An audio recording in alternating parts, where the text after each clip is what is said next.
Welcome to Tunuri.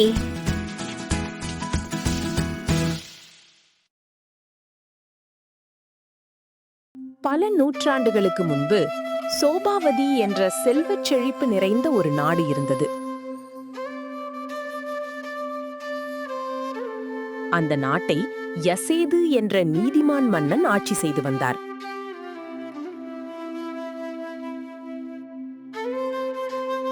அவருடைய ஆட்சியில் மக்கள் எந்த குறையும் இல்லாமல் மகிழ்ச்சியாக வாழ்ந்தனர்.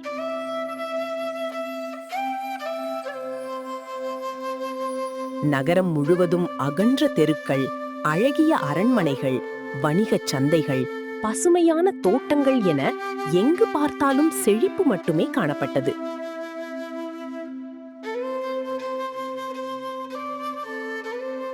ஆனால் அந்த நாட்டின் மிகப்பெரிய பெருமை ஒன்று இருந்தது.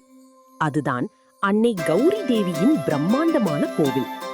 வெள்ளை கற்களால் கட்டப்பட்ட அந்த கோவில் தொலைவில் இருந்தே கண்களை கவர்ந்தது. கோவிலின் தெற்கு பகுதியில் மிகப்பெரிய குளம் ஒன்று இருந்தது. அந்த குளத்தில் நீராடினால் பாவங்கள் அனைத்தும் நீங்கி வாழ்வில் நல்லது நடக்கும் என்று மக்கள் நம்பினர். ஒவ்வொரு ஆண்டும் சித்திரை மாத பௌர்ணமி அன்று அந்த கோவிலில் மிகப்பெரிய திருவிழா நடைபெறும். இந்தியாவின் பல பகுதிகளில் இருந்தும் ஆயிரக்கணக்கான பக்தர்கள் அங்கு வந்து குளத்தில் நீராடி கௌரி அம்மனை தரிசித்து செல்வார்கள். அந்த ஆண்டும் திருவிழா மிக விமர்சையாக நடைபெற்றுக் கொண்டிருந்தது. அதே நாளில் பிரம்மஸ்தலம் என்ற நாட்டில் வாழ்ந்த இளவரசன் தளவாய் அந்த கோவிலுக்கு வந்தான். தளவாய் அழகிலும் வீரத்திலும் சிறந்தவன். ஆனால் அவன் அகந்தை இல்லாதவன். அவனுக்கு தெய்வ பக்தி மிகவும் அதிகம். கோவில் குளத்தில் நீராடிவிட்டு அமைதியாக கோவிலுக்குள் சென்றான். அதே நேரத்தில் வேறொரு ஊரிலிருந்து சுதா பட்டா என்பவரின் மகள் மதனசுந்தரி தன் குடும்பத்தினருடன் வந்தாள். மதனசுந்தரி என்ற பெயருக்கு ஏற்றபடி பேரழகி. அவளுடைய முகம் முழு நிலவை போல ஜொலித்தது. அவளது கண்கள் மான்விழிகளைப் போல இருந்தன. அவள் நடந்தால் அனைவரின் பார்வையும் அவள் மீது திரும்பும். அவளை முதன்முறையாக பார்த்த தளவாய் சில நொடிகள் அப்படியே நின்றுவிட்டான். அவனுடைய மனம் அவளிடம் சென்றுவிட்டது. இந்த பெண்ணைத்தான் நான் திருமணம் செய்து கொள்ள வேண்டும் என்று மனதிற்குள் உறுதியாக முடிவு செய்தான். ஆச்சரியமாக மதனசுந்தரியும் தளவாயை பார்த்தவுடன் அவனை விரும்பத் தொடங்கினாள். இருவரும் சில நிமிடங்கள் பேசினர். ஒருவருடைய பெயர், ஊர், குடும்பம் போன்றவற்றை தெரிந்து கொண்டனர். பின்னர் தங்கள் வழியில் சென்றனர்.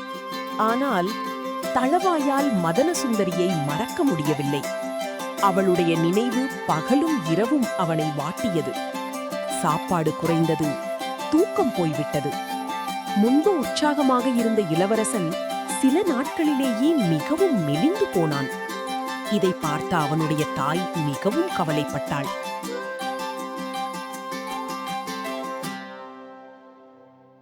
மகனே, உனக்கு என்ன ஆனது? என்னிடம் எதையும் மறைக்காதே என்று அன்புடன் கேட்டாள். தளவாயும் வெட்கத்துடன் நடந்த அனைத்தையும் கூறினான். அவன் தந்தைக்கும் இந்த விஷயம் தெரிந்தது.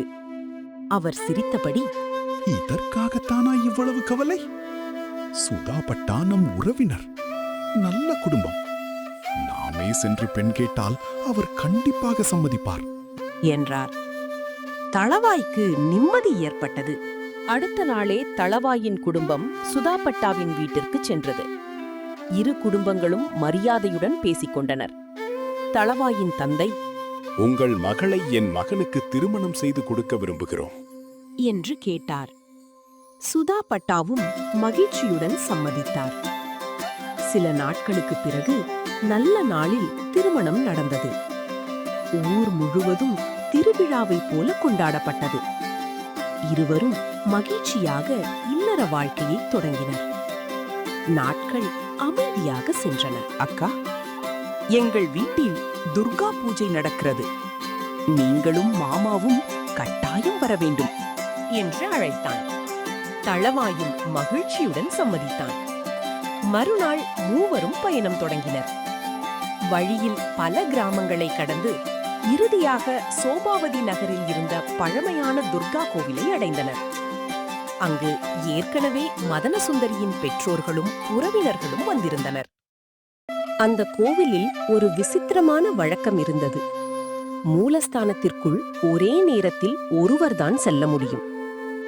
முதலில் தளவாய் உள்ளே சென்றான். அங்கு 18 கரங்களுடன் கோப ரூபத்தில் துர்காதேவி காட்சியளித்தாள். அந்த காட்சி தளவாயின் மனதை ஆழமாக உலுக்கியது. அவன் கண்களில் கண்ணீர் வந்தது. அம்மா, உனக்காக மக்கள் ஆடு, கோழி, எருமை போன்றவற்றை பலி கொடுக்கிறார்கள். ஆனால் நான் என்னையே உனக்கு அர்ப்பணிக்கிறேன் என்று கூறினான். அருகிலிருந்த வாளை எடுத்தான். தன் தலைமுடியை கோவில் மணியுடன் கட்டினான். ஒரே வெட்டில் தன் தலையை துண்டித்தான். உடல் கீழே விழுந்தது.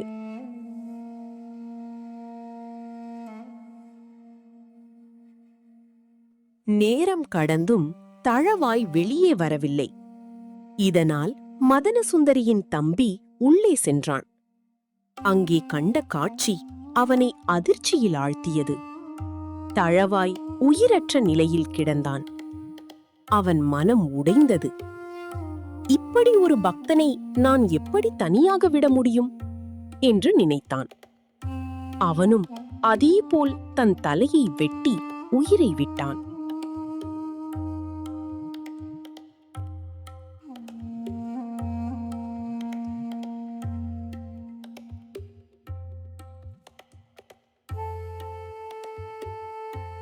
வெளியே காத்திருந்த மதனசுந்தரி இருவரும் வராததால் பயந்து போனாள்.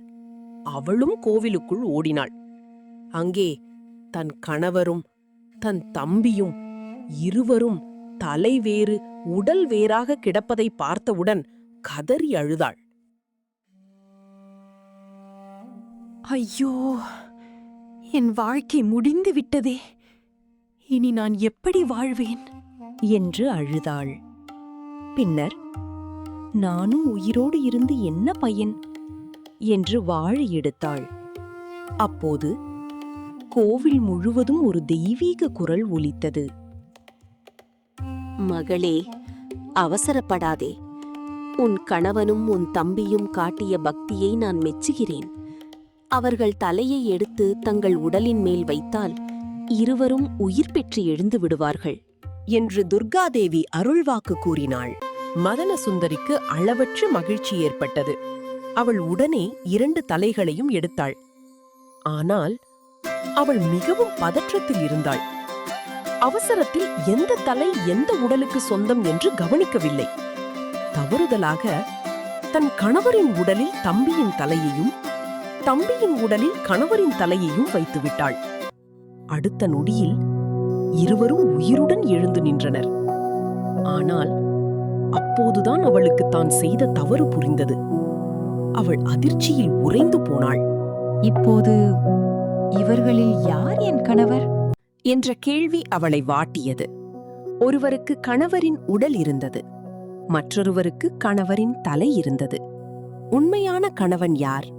இந்த கேள்வி அக்காலத்தில் பல அறிஞர்களிடமும் விவாதிக்கப்பட்டது.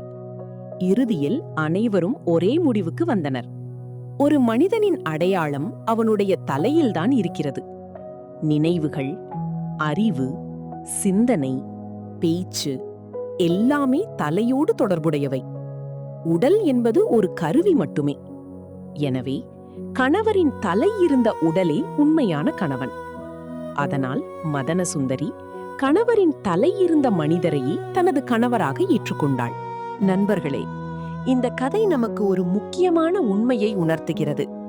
ஒரு மனிதனின் உண்மையான அடையாளம் அவனுடைய உடலில் அல்ல, அவனுடைய அறிவிலும் சிந்தனையிலும் தான் இருக்கிறது.